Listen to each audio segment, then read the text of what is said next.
jika aku menjadi pohon yang ditebang.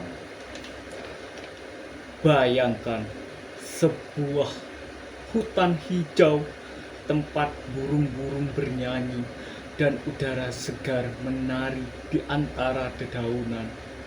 Namun perlahan suara mesin gergaji menggantikan kicauan burung, dan aroma tanah yang terkena hujan tergantikan bau bensin dan serbuk kayu.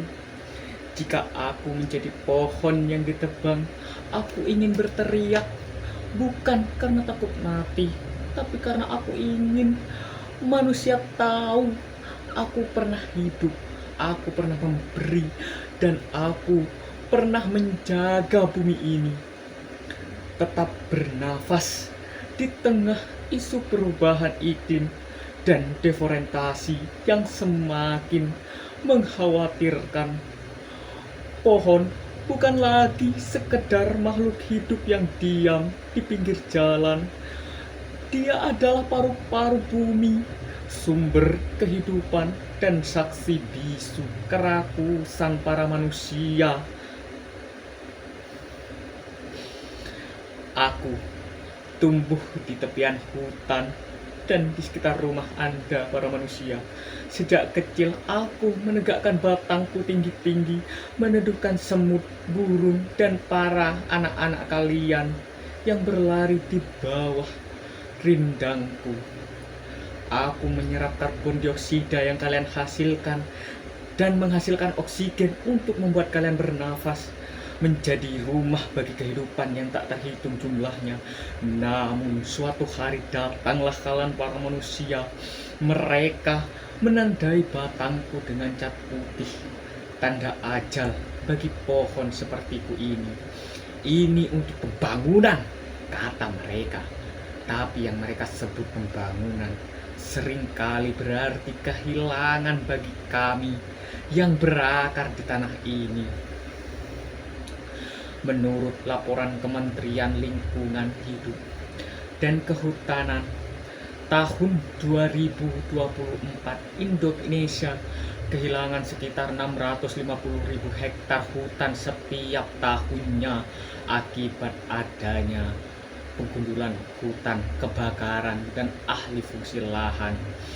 Data dari World Resources Institute juga menyebutkan bahwa sejak tahun 2001 hingga tahun 2022, Indonesia telah kehilangan lebih dari 27 hektar tutupan pohon yang luasnya hampir setara dengan seluruh pulau Jawa. Sementara itu, artikel atau berita dari Kompas, tepatnya tahun 2024, menyoroti bahwa penebangan liar masih menjadi masalah serius di Papua, Kalimantan, dan juga Pulau Jawa, di mana banyak hutan ada digunduli tanpa izin masyarakat setempat. Bayangkan jika aku pohon bisa berbicara, aku akan berkata kepada manusia tersebut, kau butuh waktu 5 menit untuk menebangku, tapi aku butuh 50 tahun untuk tumbuh menjadi pohon yang kuat dan kokoh. Menebang satu pohon bukan hanya memotong batang kayu. Itu berarti memutus rantai kehidupan burung, kehilangan sarangnya, tanah kehilangan penyangganya, udara kehilangan saringannya, dan manusia kehilangan keseimbangannya.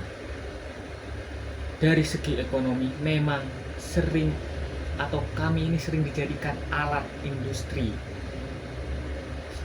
untuk membuat rumah dan hal sebagainya. Namun tanpa keberlanjutan ekonomi hanya menjadi alat untuk mempercepat kerusakan.